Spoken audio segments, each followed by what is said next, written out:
Then nasa kanan naman po natin, makasimbolo naman po sila naman ng isda. Minila po yan, minila po sila ng lambat. Ito nasa kanan po natin na yan. Sa 64 ounces po pala dito, 42 original, 22 po, replica na lang po sila. Inasarap po natin yan, galing po yan ng basa, yung po dito malapot.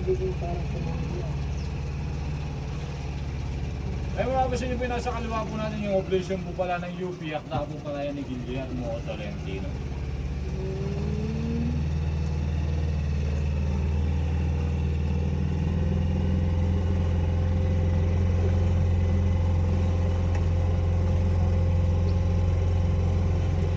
Yung Kung nasa tower. kanan po natin yung po mga private house po pala na yung mga Akosal family. Diyan po sila nag-i-stay po pag pumunta po sila sa restaurant.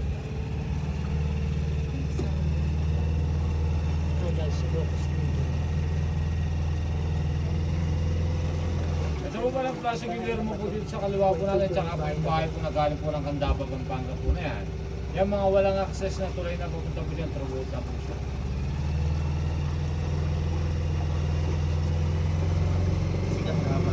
Kaya si Candaba po yan. Kaya kinuwari po yan sa tabi tubig po, kaya dinisign po siya dito, nasa gitna po siya ng tubig.